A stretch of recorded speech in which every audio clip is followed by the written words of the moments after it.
नमस्कार मित्रों, मैं अजीत कुमार यादव एक बार फिर से अपने गोट फार्मिंग चैनल पर आपका स्वागत करता हूं। तो दोस्त, जैसे बरसात का मौसम चालू हो गया है, बकरियां हमारी चराई पर जा रही आई हुई हैं। जैसे आप देख सकते हैं, जरा इसे इधर करके दिखाइए। सारी बकरियां चराई कर रही हैं और इधर कुछ झाड़ियाँ खा रही हैं। तो जैसे बारिश गिरती है तो जो ज़मीन के घास होती है, यानी कि जो बकरियां चरती हैं घास, उस पर बहुत सारे कीटाणु जो होते हैं, छोटे छोटे कीड़े जो होते हैं, वो घासों पर चढ़ जाते हैं। जैसे बकरियां उनको चरती है तो उनके पेट में जैसे ईटी का समस्या हो जाता है, अफरा का समस्या हो जाता है, बहुत सारी बीमारियां पेट में पनपने का कारण आ जाता है। तो इसी वजह से आपको वैक्सीन लगाना होता है कि इसीलिए मैं सबसे पहले, जैसे बारिश गिरने वाली है तो मैं इन सारी बकरियों को वैक्सीनेशन कर चुका हूँ। जरा इधर और पास से आकर जैसे दिखाइए, इधर से आके, तो सारी बकरियों को मैं वैक्सीनेशन कर चुका हूँ। जैसे आप देख सकते हैं सारी बकरियाँ चर रही हैं।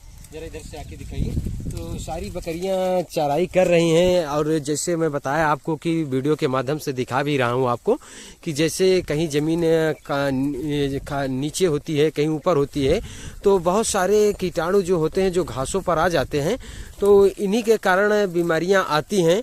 तो बीमारी न आए इसी कारण मैं वैक्सीनेशन बराबर कर देता हूं। जैसे कि मैं वैक्सीनेशन कर दिया हूं इन बकरियों का, क्योंकि अगर वैक्सीनेशन मैं नहीं करूंगा तो जैसे बारिश आ रही है तो बारिश में जब ये बकरियां कहीं से डूबी हुई घास चरेंगी तो इनको परेशानी होगी। तो इसलिए आप बारिश गिरने से पहले वैक्सीनेशन करें। जैसे कि मैं कर चुका हूं, सारी वैक्सीनेशन मैं कर चुका हूं। अब मैं कम से कम जैसे ईटी लगा दिया हूं तो 6 महीने का फुर्सत हो गया है। पीपीआर भी लग चुका है मेरा, FMD HS+ BQ भी लग चुका है, क्योंकि सारी वैक्सीनेशन मैं कर चुका हूं। अब बकरियां चाहे जहां भी ये चरें, कोई दिक्कत नहीं होने वाला है। FMD का जैसे बरसात में बहुत ज़्यादा खतरा रहता है। खतरा इसलिए रहता है कि जैसे बकरियां चराई पर जाती हैं, जैसे बारिश हो जा रहा है तो कहीं बकरियां भीग जा रही हैं, भीग कर फार्म पर आ जा रही हैं, तो उससे भी सर्दी बुखार लगने का दिक्कत हो जाता है, सर्दी बुखार लग जाता है। अगर नहीं भी भीगती हैं तो बारिश के समय में बहुत ज़्यादा कचड़ा हो जाता है, ज़मीन गीली हो जाती है, कीचड़ हो जाते हैं जगह जगह पर। तो बकरियों के खुर में जो होते हैं दरे दरे जगह जगह पर, अगर उसमें गीली मिट्टी जब फंस जाती है तो वही गीली मिट्टी जो है उसमें बकरियों के खुरों में पकने का कारण बनती है, जिससे बकरियां खुजलाती हैं। तो पहले आपका पैर में ही बकरियों को आता है, जिसे बोलते हैं खुरपका मुंह पका। तो जब वो अपना खुजलाहट बार में कानों के पास करती हैं, मुंह के पास करती हैं, तो वायरस जो होता है, जो कीटाणु होता है, वो मुंह के पास आ जाता है, जिससे खुरपका मुंह पका देहात में लोग बोलते हैं।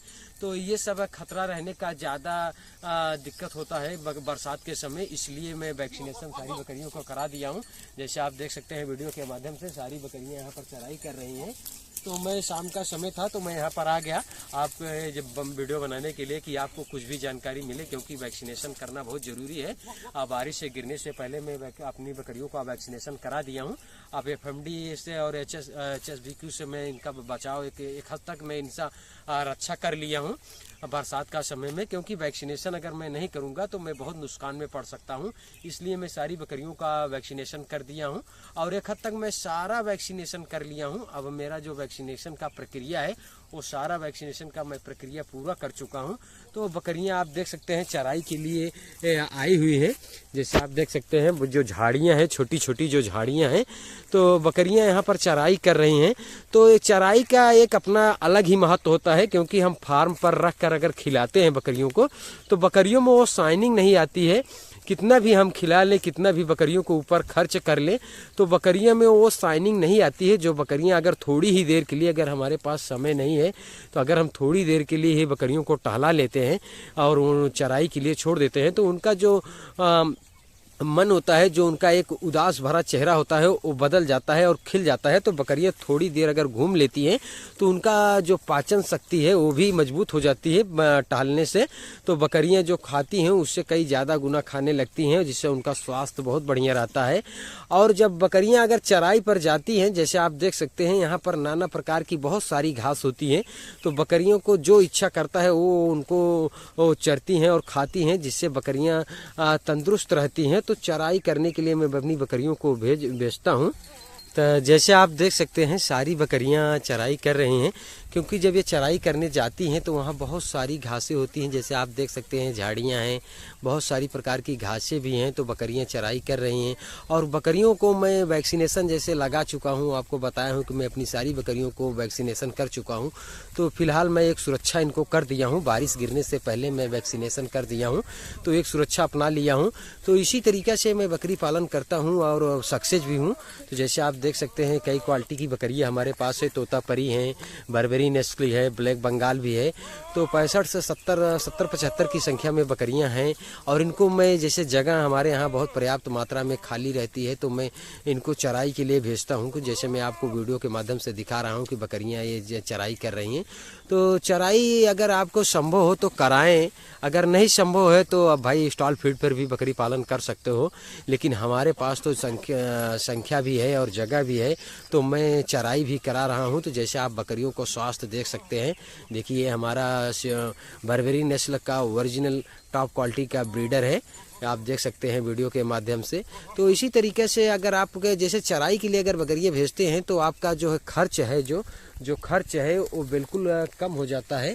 जैसे आप अगर चराई के लिए बकरियाँ भेजते हैं तो जो आपको जेब पर खर्च है, जैसे दाना मिश्रण का है, चोकर का है और सारा जो होता है, जो आप मिनरल मिक्सचर खिलाते हो, घर पर बहुत सारी चीज़ें स्टॉल फीडिंग पर बकरी पालन के लिए खिलाना होता है। तो उससे बेहतर है अगर आपके पास जगह है। तो जैसे आप देख सकते हैं सारी बकरियां चराई कर रही हैं। तो अगर बकरियां चराई करती हैं तो ये जैसे मैं बताया आपको कि ये नाना प्रकार की घासें खाती हैं, तो कौन कौन से इनके शरीर में जो आवश्यकता होती है तो ये इन झाड़ियों को से खाकर, घासों को खाकर अपनी शरीर की आवश्यकता पूरी कर लेती हैं। और जब हम नहीं इनको चराई पर ले जाते हैं तो अगर हम अपने फार्म पर रखते हैं तो हम वो फार्म पर वो सारी चीज़ें अपने पोषक तत्वों के अनुसार, मिनरल मिक्सचर के अनुसार पूरा करने की कोशिश करते हैं। क्योंकि अगर हम वो नहीं करते हैं तो बकरियां कमज़ोर हो जाती, फिर भी वो क्वालिटी की बकरियां नहीं हो पाती हैं कि जो बकरियां चराई के लिए, जैसे बकरियां चराई के लिए जाती हैं तो हर समय मोटी ताज़ी रहती हैं। और जो बकरियां फार्म पर रहती हैं आप कितना भी खिला लें लेकिन आप जेब से उतना खर्च भी आपका हो जाएगा, लेकिन बकरियों में वो क्वालिटी नहीं आ पाएगी जो आप चराई वाली बकरियों में देखते हैं। तो जैसे तो अगर आप वैक्सीनेशन का शेड्यूल पूरा कर लिए हैं या जैसे मैं कर लिया हूं तो आप बकरियों को चराई का जगह है तो बढ़िया से चराई कराएं और अपने जेब पर खर्च लोड कम लें। क्योंकि बकरी पालन में आप जितना बचा सकते हैं, हरा चारा खेतों में उगा सकते हैं, बकरियों को चराई के लिए अगर भेज सकते हैं। तो सूखा चारा अगर आप किसान हैं जैसे मैं हूँ, हमारे पास सूखा चारा उपलब्ध ही हो जाता है तो 1 रुपये नहीं लागत लगता है। तो बारिश गिरने से पहले मैं वैक्सीनेशन करा चुका हूँ, अब मुझे कोई बकरियों पर खतरा नहीं है, मैं इनको बकरियों को चराई के लिए भेजता हूँ। तो दोस्त इसी तरीके से मैं बकरी पालन करता हूँ। तो दोस्त बस आज के लिए इतना ही, फिर मिलते हैं नेक्स्ट वीडियो में, तब तक के लिए नमस्कार, धन्यवाद।